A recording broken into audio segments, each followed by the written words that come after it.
بسم الله الرحمن الرحيم والحمد لله رب العالمين والصلاة والسلام على أشرف الأنبياء وسيد المرسلين محمد وعلى أهل بيته الطيبين الطاهرين وصحابته الكرام المنتجبين. In the name of God, the compassionate, the merciful, all the praise is due to God, and may all the peace and blessings be upon Prophet Muhammad and upon his purified progeny and the believers of his companions. Dear brothers and sisters, Assalamu alaikum wa rahmatullahi wa barakatuh. May the peace and the blessings of God be with you. Welcome to our Qur'an study night. So good to see you again. Today we will start with, start studying verse number 63, chapter 25 al-Qur'an, of Surah al-Furqaan. أعوذ بالله من الشيطان الرجيم. وعباد الرحمن الذين يمشون على الأرض هونا وإذا خاطبهم الجاهلون قالوا سلاما. In the name of God, the most compassionate, the most merciful, and the servants of the most compassionate are those who walk on the earth in humility. And when the ignorant address them, they say peace. So recall, brothers and sisters, that early verse in this chapter called on the pagans in Mecca to worship and prostrate to the most compassionate, Ar-Rahman. The pagans responded saying, what is Ar-Rahman? And instead of saying, who is Ar-Rahman? Claiming that they do not know what is Ar-Rahman, the most compassionate. So the Quran, in a few verses, explained and introduced who is Ar-Rahman. Ar-Rahman is another attribute of God in the Islamic faith, which in fact means that his mercy is available for everyone and everything, that he has extended his mercy and everyone is included in his mercy.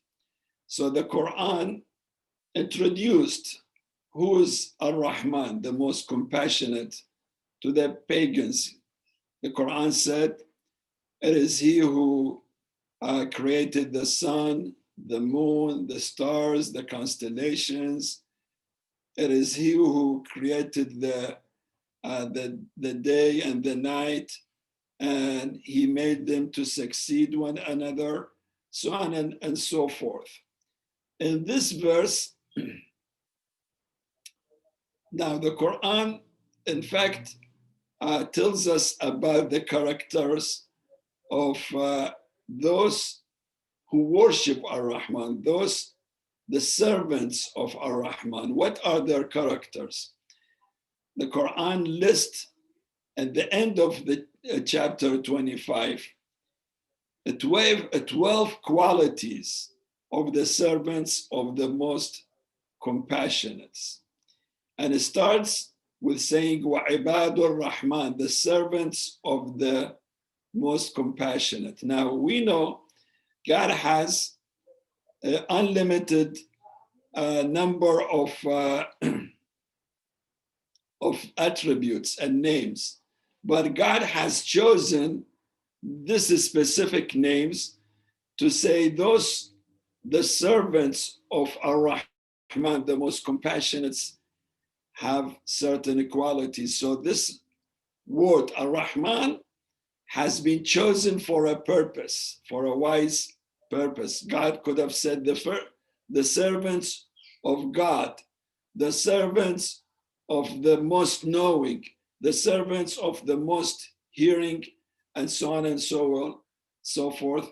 But he chose the servants of the most compassionate in a message to all, including those who worship God, that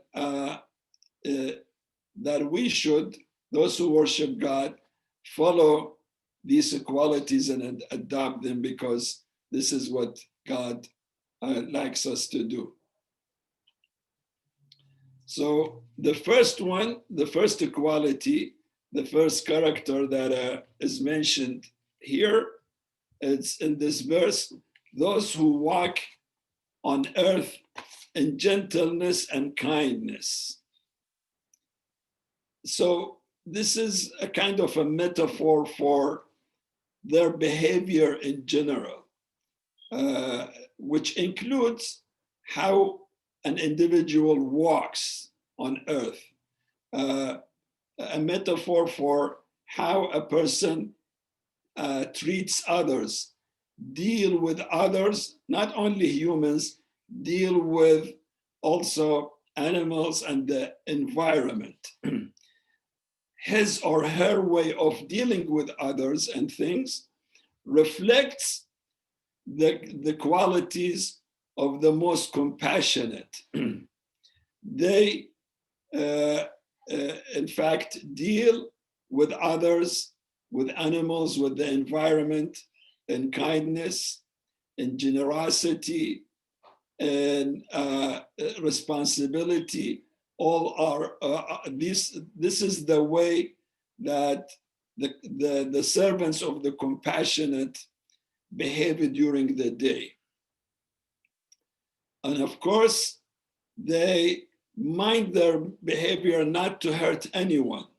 Obviously, when they walk in humanity and in kindness and generosity, they are so mindful not to hurt anyone. How about when somebody would try to hurt them, how they react? The Quran also responds to this, because life is not only that you don't hurt others. There are people who, unfortunately, sometimes they might hurt you. You drive on the streets, you are very careful not to get into a car accidents, but there might be somebody who's either careless or drunk who might hit you. So this is, we don't live in a perfect situation. The Quran gives us an example in the second sentence of this verse. It says, وَإِذَا خَاطَبَهُمُ الْجَاهِلُونَ قَالُوا سَلَامًا. When the ignorance address them in an insulting manner, how they respond? The Quran summarizes their response in one beautiful and meaningful word: peace. They respond in peace. They say peace. When somebody insult them verbally, hurt their feelings, this could happen to anyone at work, at home, in the streets, in the grocery store. Somebody might say something that hurts your feelings and emotions. It could happen any day. This is the therapy that the Quran is recommending. When somebody who is ignorant. Now, who are the ignorance that the Quran talks about? Ignorant here are not those who do not know how to read and write, or those who have not gone to school. It has nothing to do with that part of lacking knowledge. Jahilun here means those who do not know how to treat others fairly. Those who do not know how to deal with others and treat others in a respectful and fair manner. Those are the jahilun. So those who do not know how to deal and talk to others, they might, when they address others, they might insult them, injure them, accuse them, so on and so forth. The Quran says, in response to this behavior, The servants of the most compassionate, they do not respond in the same manner. They say peace. What does peace mean here? Peace means here that either they say the word peace, peace, there is no intention to create a tension or a conflict, or they might say a word that it creates peace. They respond in a manner that does not escalate the tension into a conflict or a fight or violence. In fact, they turn the scene into a friendly scene. So they use their power of wise words, the power of their wisdom and words into maybe educating somebody or saying something that it brings healing and peace to this scene, to this situation. So this is what the Quran is recommending to everyone. And I think this is the best recommendation. The Quran could have said, when somebody says a word to insult you, you may say 2 words, 3 words, 10 words, and throw it at him or her. But that's not what the Quran is teaching us. The Quran says, when somebody is unfair to you in their words, then your manner, you the servant of God, the most compassionate, you should say peace. So you do not escalate the conflict, and also you do not hurt your own emotions and feelings. This is very easy to say, to be honest. Very easy to talk about these skills, but in a practice, it is one of the most difficult things to do, seriously. And it needs a lot of training for somebody to reach a level of self-denial, but self-confidence, that when he or she is insulted in public, to stay calm and say peace. This is the manner of imams, and the prophet and all the prophets, the wise people of piety and compassion. This verse reminds me of a story of Imam Ali ibn al-Hussein Zain al-Abidin. He's the son of Imam Hussein, the grandson of the Prophet. Somebody came and insulted him and accused him of a few things. Imam ignored him. The man was insisting. He said, "Oh, you, I'm talking to you." Imam turned to him and said, "If what you say is true, I ask God to forgive me. If what you say is not true, I ask God to forgive you." And this changed the scene immediately. The man changed his manner, and he paused and thought, "Oh, I'm accusing him, I am bashing him and insulting him, but in return he is responding with calmness and kindness and generosity." So this is one of, I believe, another amazing verse that the Quran teach everyone to adopt. Then verse number 64, وَالَّذِينَ يَبِيتُونَ لِرَبِّهِمْ سُجَّدًا وَقِيَامًا. And those who spend the night prostrating and standing before their Lord. So the servants of the ar-Rahman, the most compassionate. During the day, when they deal with people, with their co-workers, with their employees, with their boss, students, teachers, family members, they deal with them in peace. But remember, brothers and sisters, dealing with things in life sometimes very stressful. And as I said, this is easy to say, to maintain our peace all the time and respond in peace all the time. It's easy to say, very challenging to practice. However, the Quran teaches another way of maintaining our strong level of peace. It says, those, the servants of the most compassionate, at night, they just don't, spend it in resting and sleeping.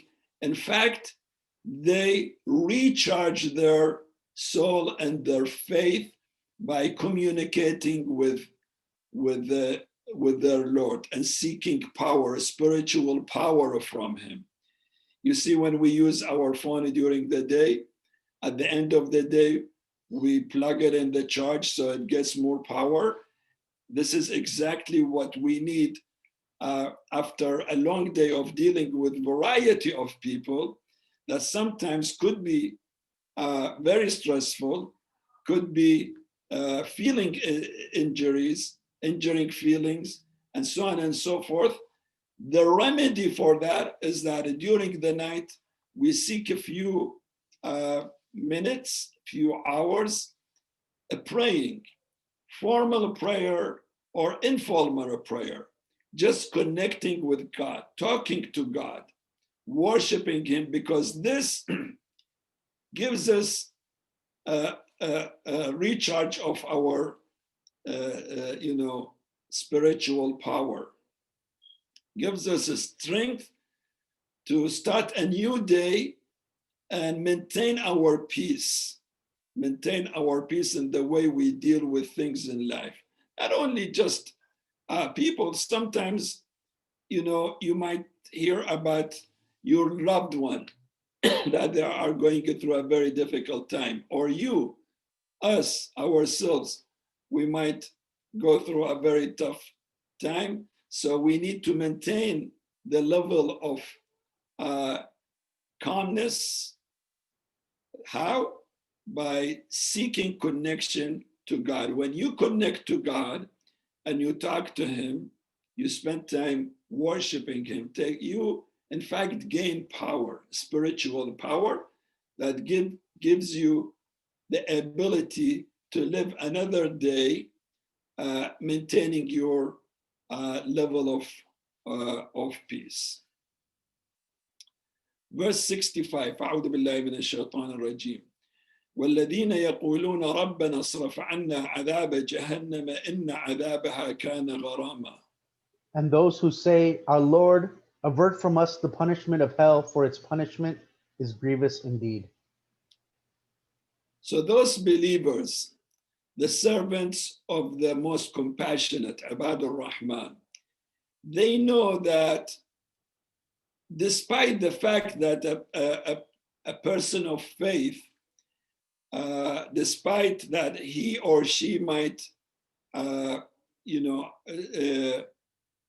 practice their faith, do their prayers, communicate with God all the time, but they know, despite all the fact, every human has a weakness in his life, some sort of a weak area, a weakness, area of weakness in his or her life. And that area of weakness might be the window or the gate for Satan to deceive them. Because, Satan always seeks an opportunity to deceive everyone, including people of a strong faith. He would not rest. He would try to find an opportunity. So even people of faith, they know there could be an area of weakness, though they have done their best to maintain the strength of their faith, but yet they know that they need God's support and keeping Satan away from themselves. So they pray, Almighty God, والذين يقولون ربنا اصرف عنا عذاب جهنم. Almighty God, keep us away from the punishment of the hellfire. In another meaning, in another word, keep Satan away from us. Keep us strong on our path of faith, so that we, at weak moment, we do not lose our faith. Certainly, the punishment of the hellfire is something that, very painful, grievous. Yes. إن أعوذ بالله من الشيطان الرجيم. Verse 66. أعوذ بالله من الشيطان الرجيم. إنها ساءت مستقرا ومقاما. It is certainly an evil place to stay and rest. Absolutely.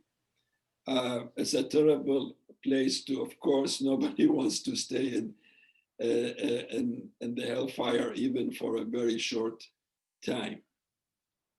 Yes, verse number 67. أعوذ بالله من الشيطان الرجيم والذين إذا أنفقوا لم يسرفوا ولم يقتروا وكان بين ذلك قواما. And those who, when they spend, are neither extravagant nor stingy, but keep a sustainable balance in between.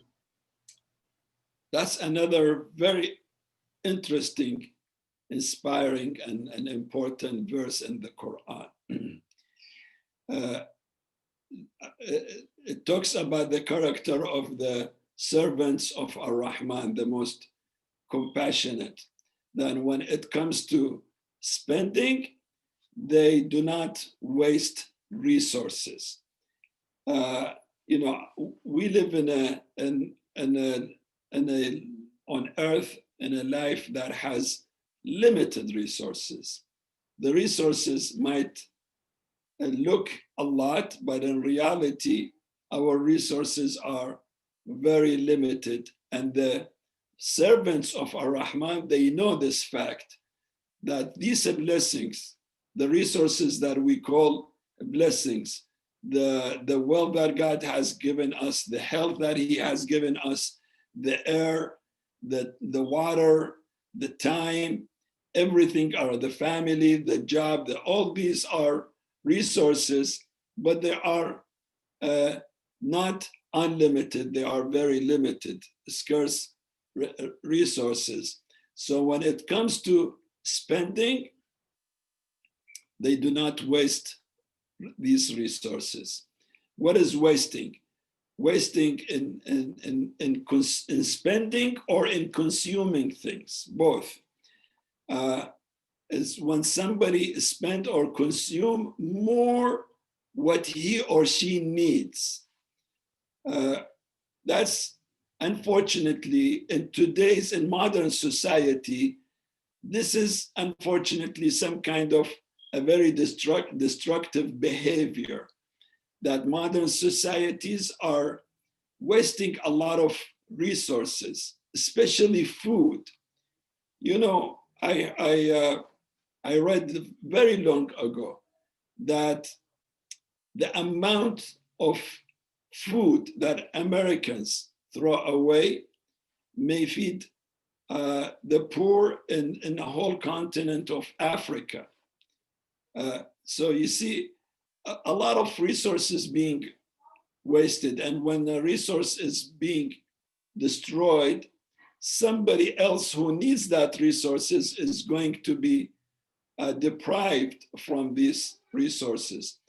So the servants of Ar-Rahman, the most compassionate, are very mindful of the style of their spending and consuming things. They are very mindful. They know, they care about the resources, and they spend it in a very mindful manner. This might apply to our things, very basic things in life. We buy a bottle of water. we drink half of it and we throw away the rest. That's wasting of resources. When we leave the light on in a room that we are not there, when we leave the TV on when we are not there, when we go extra mile in our car that we do not really need, all of these are unfortunately are habits for a lot of people, and they might not think that this is wasting of resources. So see how the Quran is very sensitive about our lifestyle, that it has to be wise and reasonable, that we do not hurt the environment or the future generations as well.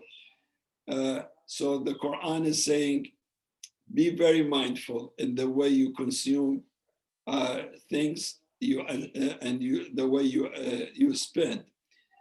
And the other side, the Quran says, don't be stingy. When you need to spend what you need to spend.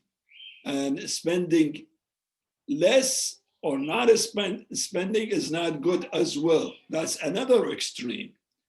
So the Quran saying, maintain a balance between two extremes, spending too much and wasting a lot of resources, or not spending at all.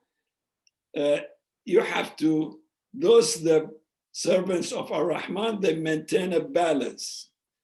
That balance, the Quran is calling it qawama, a very beautiful word. Remember this, qawama, sustainable lifestyle, something that is sustainable, not very extravagant, neither stingy that you do not spend anything, but maintain a very reasonable balance and sustainable balance between the sustainable. It means that you can live with that. When all communities and all nations use resources mindfully, most probably you will not see poverty, because additional resources are not wasted. It goes to those who need it.